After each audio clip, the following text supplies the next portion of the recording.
productos de alfarería. Antes se usaba solamente esto. Se hacía con el barro. Es el barro de más abajo de la tierra, ¿sí? Los que hemos cavado un pozo, hemos visto que después debajo de la tierra negra, tierra marrón, como roca es, ¿no? También, bueno, esto se usaba, se fabricaban con este tipo de barro, sobre una rueda como esta, giraba, y entonces el alfarero, que era la persona que tenía este oficio de trabajar con el barro, le iba dando forma, ¿no? Lo iba levantando, tenía una masa de barro y le iba dando forma. Así que todo se hacía con esto. Se hacían vasos, platos, jarrones, jarras, cántaros para traer agua, mucha agua. De todo, todo se hacía con esto. Hasta se hacían mates. No se hacían mates. Pero bueno, si hubiera existido el mate en esa época, también se hacían mates.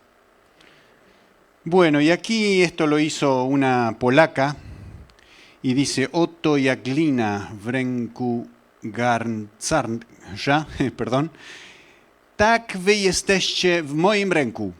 Así como el barro en las manos del alfarero, así son ustedes en mis manos.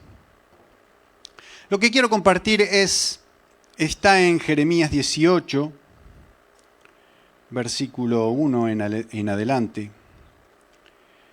Palabra de Jehová que vino a Jeremías diciendo, levántate y vete a casa del alfarero y allí te haré oír mis palabras. Y descendí a casa del alfarero y he aquí que él trabajaba sobre la rueda. Y la vasija de barro que él hacía se echó a perder en su mano. Y volvió y la hizo otra vasija, según le pareció mejor hacerla. Entonces vino a mí palabra de Jehová diciendo, ¿no podré yo hacer de vosotros como este alfarero, oh casa de Israel? Dice Jehová. He aquí que como el alfarero en la mano como el barro en las manos del alfarero, así sois vosotros en mi mano, oh casa de Israel. Así es cada uno. Así es cada uno. El Señor dice, anda a la casa del alfarero y allí te voy a hablar. Pero no podrías hablarme acá en casa. Acá está calentito. No, anda a la casa del alfarero. Allí te voy a hablar. Tengo algo que decirte. ¿Y cómo habla Dios? ¿Cómo le habla usted a Dios? ¿Cómo le habla Dios a usted? Algunos escuchan una voz audible, pero son muy pocos esos. Otros escuchan una voz en el corazón, algo les dice.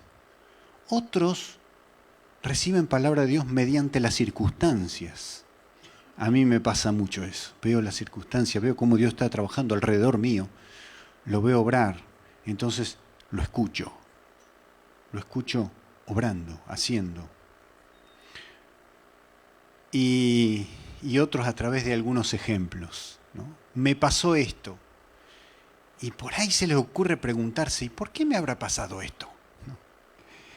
Y a veces Dios tenía un mensaje para darte en algo de esto. ¿Sí? Una vez se me quemó una tostada, no sé si alguno está de esa época de la iglesia, se me quemó la tostada, ¿no? Y me fui a trabajar con el tostador puesto. No es que hacen sándwich, pero la tostada salta y se apaga.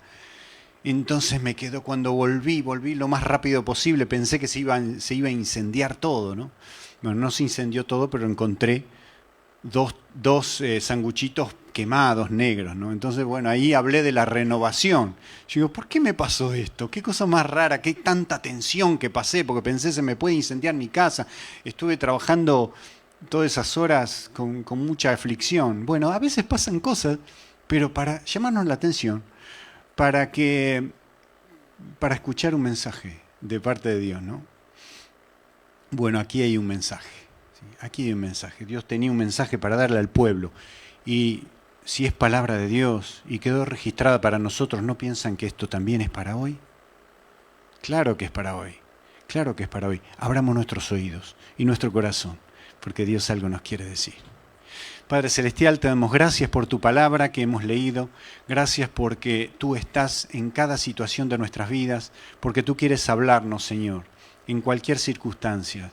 Señor, que tengamos nuestros oídos abiertos y nuestro corazón dispuesto a escuchar y comprender tu palabra. En el nombre de Jesús. Amén. Muy bien, tenía que ir a la casa del alfarero, ¿sí? Siempre hay acción, con Dios siempre hay acción. Dios no es estático, Dios es acción siempre, ¿no? Y predicar el Evangelio.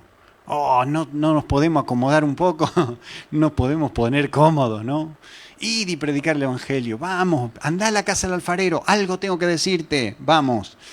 Entonces, cuando él fue a la casa del alfarero, ¿qué vio? Vio lo que siempre sucedía. Vamos a ponerlo más en el medio, si esto es como la rueda, ¿no? Giraba y giraba, entonces le iba dando forma, Dice, y la vasija de barro que él hacía se echó a perder en su mano. Se echó a perder en su mano. Estaba haciendo ya una vasija. Le estaba quizás saliendo bastante bien, pero se echó a perder. Y esto es lo que pasa, ¿no? Esto es lo que muchas veces pasa. Nosotros tenemos planes, algunos planes que hacer, ¿no? Y los que queremos llevar a cabo, ¿no? Nos sentiríamos muy satisfechos si eso se logra. Pensaríamos que valemos si realmente hacemos lo que nos proponemos siempre. Entonces ahí está nuestro valor. Ahí van a considerar nuestro trabajo. Se van a dar cuenta que soy exitoso. Entonces, a veces nos edificamos de esa manera, ¿no? A la manera que nos parece a nosotros. Nadie me ayudó, tuve que salir adelante solo, así que creo que solo no me va bastante mal, hasta que te encuentras con el Señor. Y si decimos Señor, es porque Él manda. Dice, se echó a perder en su mano. En la mano del alfarero estaba. En la mano de Dios. ¿Se echó a perder algo? Sí. Sí. ¿Por qué se tiene que echar a perder algo? Porque a veces el barro quiere formarse a sí mismo y eso es imposible. El barro no tiene un criterio como tiene el alfarero. Y volvió y la hizo otra vasija según le pareció mejor hacerla. ¡Ah! ¡Qué buena noticia! ¡Qué bueno! ¿Qué pasó? Se le echó a perder en su mano y ¿qué hizo? ¡Oh, un bollo! La bolló toda, volvió a hacer una masa. ¡Ey, no, por favor! ¡Veníamos bien! ¿Y ahora hay que empezar de nuevo? ¡Sí, hay que empezar de nuevo! ¡Claro que sí! ¡Claro que sí! Si lo que creíamos que estaba bien, no estaba tan bien. No estaba de acuerdo a los planes de Dios. ¿Y por qué hablo yo como si fuéramos? Porque aquí Dios le dice a Jeremías, entonces vino a mi palabra Jehová diciendo, no podré yo hacer de vosotros como este alfarero o casa de Israel, dice Jehová, he aquí que como el barro en la mano del alfarero, así sois vosotros en mi mano, oh casa de Israel. No nos podemos construir a nosotros mismos. Eso no es posible. Somos barro. Somos barro. El alfarero nos quiere moldear, pero a su manera. A su manera. No quiero usar otro barro. A veces nosotros pensamos, no funcionó mi plan, mi vida. Yo pensaba que la vida era otra cosa. La vida me resultó muy distinta a lo que yo pensaba. Como esa canción, ¿no? No es lo que yo pensaba, no es lo que yo creía, no es lo que imaginé. Permítanme, es así, así como canta este cantante, así es para la mayoría sin Cristo, los que vivieron sin Cristo y de repente se tuvieron que chocar algunas paredes porque la vida no era lo que pensaban. Pero cuando nos encontramos con Cristo, ahí encontramos el verdadero sentido de nuestra vida. Y ahí hay que formarse de nuevo, dejarse formar por Dios, otra vez. ¿No podré hacer yo de vosotros como este alfarero? Pero primero nosotros tenemos que entender que fallamos, que nuestro plan de vida, nuestros propósitos, nuestros planes, no era lo que Dios quería. Dice, todos nosotros, dice en Isaías 53, 700 años de la venida de Cristo, ya estaba profetizando Isaías acerca de Cristo, del siervo sufriente. Dice, todos nosotros nos descarriamos como ovejas y cada cual se apartó por su camino. ¿Qué significa esto? Que cualquier camino que tomemos, cualquiera, por más bueno que nos parezca, era apartarse de Dios. Cada cual se apartó por su camino. Ningún camino que eligieron los seres humanos era el que Dios quería para ellos. Pero Dios cargó en Él, en Jesucristo, el pecado de todos nosotros. Por la gracia del Señor existe un cambio, por la gracia del Señor. Pero ¿saben qué? La carne no quiere morir, la carne no quiere cambiar, no quiere sujetarse. Se va a retorcer hasta el último momento. Porque no le gusta obedecer, no le gusta que le digan nada, no le gusta que le den consejos, que sea para bien. ¿Por qué? Porque ese consejo, me dan un consejo distinto a lo que yo quiero escuchar, entonces me hace mal, a la carne le duele y voy a reaccionar mal. No voy a reaccionar con paz, siendo accesibles a un cambio, a lo que Dios quiere hacer a través también de nuestros hermanos. La primera vasija echada a perder. La primera vasija dice, yo con mi vida hago lo que quiero. No se metan en mi vida. Yo sé lo que quiero, yo sé a dónde voy, yo hago lo que quiero. Versus la nueva vasija, que es la soberanía de Dios sobre mi vida. Hay una historia que siempre recuerdo cuando pienso en esto, ¿no? Que es la de Saúl. Saúl era el rey de Israel, pero no era el sacerdote. El sacerdote es el que tenía que ofrecer el sacrificio. Y Samuel, que era el sacerdote, le dijo, espérame. Y él esperaba. ¿Pero cuánto esperó? No esperó mucho, porque veía que estaba todo el pueblo congregado y él se sentía el centro del universo, ¿no? Ustedes saben qué pasó con la historia de Saúl. Fue desechado por Dios, por desobediencia. Pero entonces él tenía que esperar el sacrificio y veía que la gente se le iba. Y como le importaba mucho lo que piense la gente de él, porque era un político, le importaba mucho lo que piense la gente de él. La demagogia, ¿no? Decir lo que la gente quiere escuchar. Entonces dice, bueno, voy a hacer el sacrificio yo, porque Samuel está tardando mucho. Y venía de Dios que Samuel tardase. Entonces ofreció el sacrificio. Cuando vino, ¿qué hiciste? Sí, ofreció el sacrificio, la gente se me estaba yendo, estaba perdiendo gente, estaba perdiendo seguidores.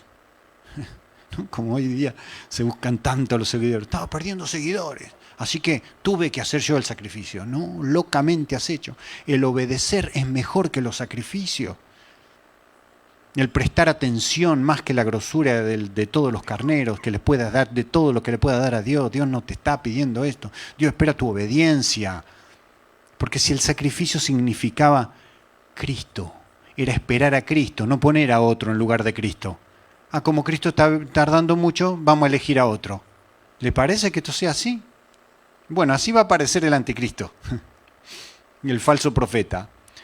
¿Por qué? Porque está tardando mucho Jesucristo en venir. Entonces, vamos a poner a otro. Tremendo, ¿no? Yo con mi vida lo que quiero versus la soberanía de Dios. nuestras buenas intenciones, la primera vasija, nuestras buenas intenciones y criterios de justicia. A mí me parece que lo justo es esto. Yo tengo mis derechos.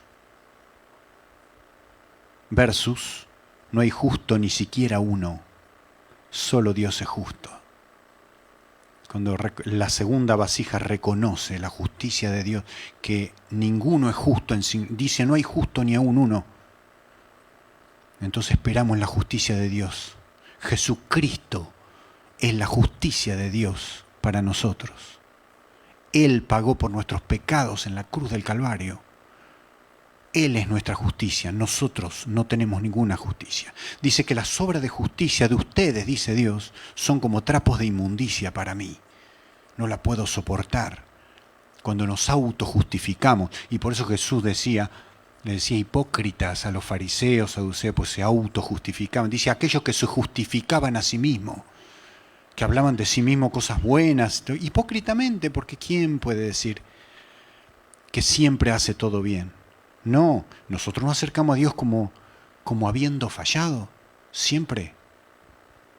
Si no, porque Jesús dice, yo no vine a buscar a justos, yo vine a buscar injustos, los que entienden que son injustos, que son pecadores. Yo vine a llamar pecadores al arrepentimiento y no a los que se creen justos. La primera vasija depende de sus esfuerzos propios, de su propia fuerza, de sus propios recursos. La segunda vasija depende de la salvación solo por fe en el sacrificio de Cristo. Él es nuestro Redentor, quien establece el pacto unilateral. A veces pensamos que nosotros tenemos que hacer un trato con Dios.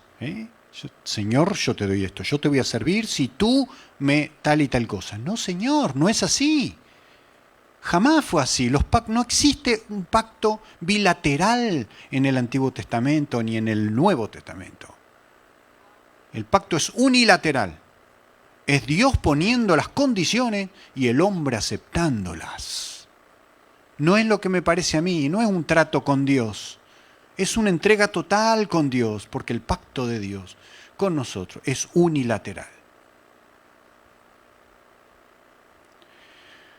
Deseos y sueños personales. ¿Sí? Cumple tus sueños. Estos ¿cómo es estos que animan a la gente? ¿Cómo es que se llaman? Coaching o mentores, personas que quieren animar, pero según la carne, ¿no? Cumple tus sueños, sueña grandes cosas, sigue tus sueños, ¿no? No ayuda mucho, porque eso es de la primera vasija. Es la vasija que se viene abajo. Deseos y sueños personales, autorrealización y capacidades propias. Versus la nueva vasija dice, Cristo es mi Señor. Cristo es mi Señor. Él tiene un plan para mí. Su deseo seguiré. Sus pisadas seguiré. Aunque tenga que ir a la cruz. Seguiré a Cristo. Y esa es la puerta estrecha. Esa es la puerta angosta por la que debemos entrar. Nos habla Jesús de un camino angosto que pocas personas pasan y de una puerta angosta. Dios es grande, pero hablamos de la forma de transitar el camino, que no hay mucha gente que lo pueda aceptar. Grandes multitudes iban detrás de Jesús, pero cuando Jesús hablaba de estas cosas, les hablaba de una nueva vasija. Y yo tenía que romperse la vieja antes de ir al horno, porque una vez que está el horno ya se endurece, ¿vio? Y ya no se puede hacer mucho.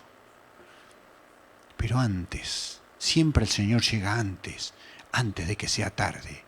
Llega el Señor a tu vida y te quiere hacer distinto. Te quiere dar una nueva naturaleza. Porque, ¿cuál es el problema de un árbol que da malos frutos? El problema de un árbol que da malos frutos es su naturaleza. Hasta que no cambie la naturaleza, no va a dar frutos buenos. Es como el dibujo animado, el cartoon de Tweety y Silvestre. ¿Recuerdan? No sé en sus países qué nombre tenían. Era un gato que siempre se quería comer al pajarito. Tweety, ¿no era? Silvestre, ¿no era?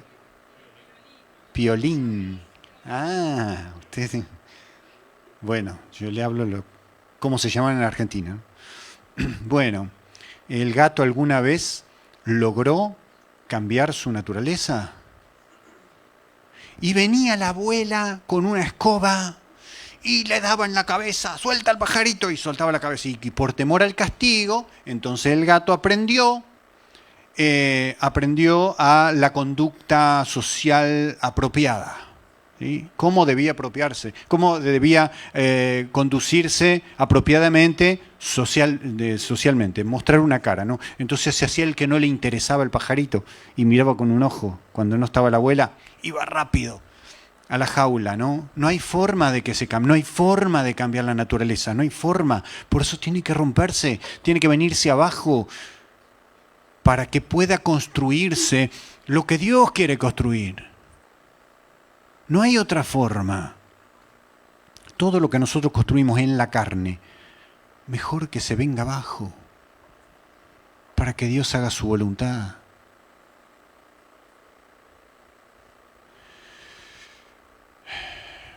Había algo que me estaba compartiendo Noelia, mi esposa, en el viaje cuando veníamos para acá, que era del joven rico. Que viene el joven rico y dice, ¿qué tengo que hacer para heredar la vida eterna? ¿Los mandamientos, sabes? Sí, sé. Y se le empezó a mencionar todos los mandamientos. Y bueno, haz esto y vivirás. Y dice, yo todo esto lo he guardado desde mi juventud. De chico, sí, yo lo hago, me he esforzado mucho por esto. Y dice, bueno, hay una sola cosita que te falta. Vende todo lo que tienes, dalo a los pobres y después ven y sígueme. No le gustó nada. Dice que se puso triste, agachó la cabeza, media vuelta y se fue. Entonces Jesús dice, miren, qué difícil que es que un rico entre al reino de los cielos. Y dice, es más fácil para un camello entrar por el ojo de una aguja. Bueno, algunos dicen que ojo de una aguja es una pequeña puerta. Bueno, los historiadores dicen una pequeña puerta dentro del portón grande que es para que pasen los animales. Y el camello, para poder pasar por ahí, tenía que pasar de rodillas y eso era imposible. El camello no iba a arrodillarse para pasar por ahí. Bueno, un rico también no iba a dejar sus riquezas para hacer eso, una cosa así, ¿no? Humillarse. Entonces los discípulos le dijeron, pero entonces, ¿quién podrá ser salvo? Bueno, parece que todos estaban detrás del dinero, ¿no? Y que todo le importaba, ok, ¿es necesario el dinero, sí o no? Usted tiene que pagar el alquiler, tiene que comer, es necesario, sí es necesario. Pero una cosa es que sea necesario, otra cosa es que sea como un Dios, y que esté en el lugar de Dios, que todo lo arreglo con dinero.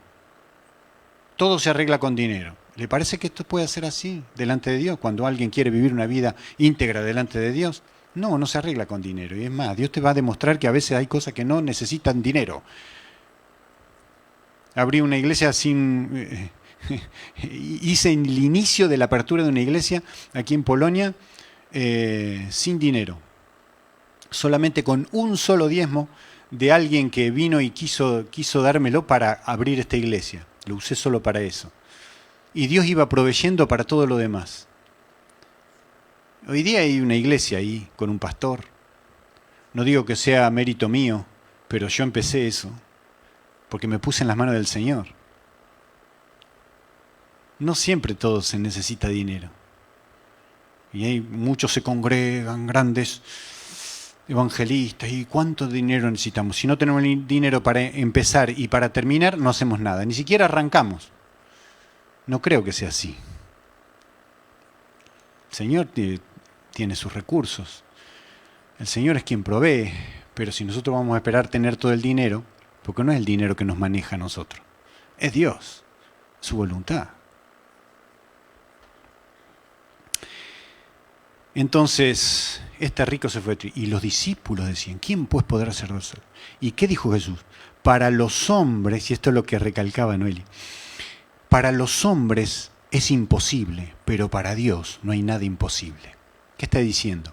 ¿Que Dios va a hacer entrar a los ricos? No, que Dios, con su gracia, puede poner en nosotros el querer como el hacer por su buena voluntad, y puede hacer una vasija nueva, como a Él le parece. Podemos hacer la voluntad de Dios. Estas son las buenas nuevas. Estas son las buenas noticias de salvación. Podemos obedecer a Dios. Podemos hacer su voluntad. ¿Y saben qué? Va a ser placentero para nosotros. Va a ser placentero porque es algo nuevo, una novedad de vida. Porque también, junto con la vasija vieja, también se cae la vieja mentalidad, la vieja forma de pensar, que pensamos autónomamente de Dios, ¿no?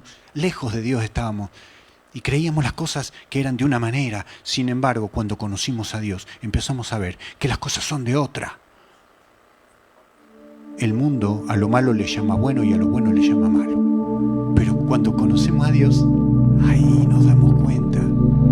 Las cosas eran distintas. Nuestra vieja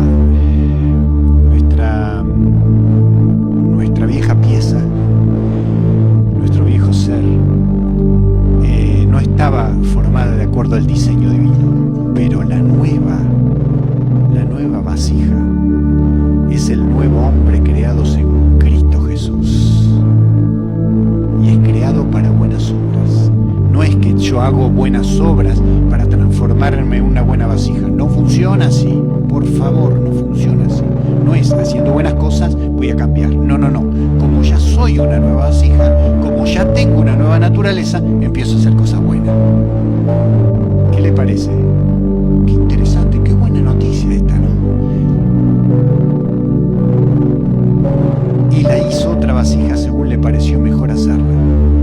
Segunda de Corintios 4 dice, porque Dios que mandó que de las tinieblas resplandeciese la luz, es el que resplandeció en nuestros corazones para iluminación del conocimiento de la gloria de Dios en la faz de Jesucristo. Pero tenemos este tesoro, Jesucristo, la gloria de Dios, este tesoro en vasos de barro, para que la excelencia del poder sea de Dios y no de nosotros. ¿Se entiende? Entonces, ¿por qué lo tenemos en vaso de barro y no en vaso de oro? Bueno, dice, para que la excelencia del poder sea de Dios, para mostrar, para resaltar a Dios, el tesoro de Dios. ¿Vieron? Como si fuera esta, quien cuelga aquí joyas de oro, de plata, diamantes, piedras preciosas.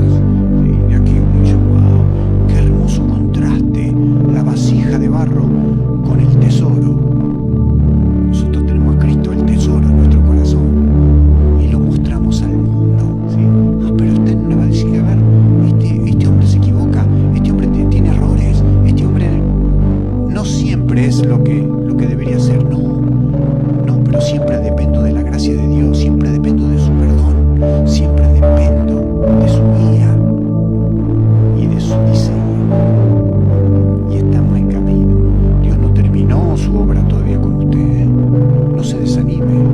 Tal vez usted no ve que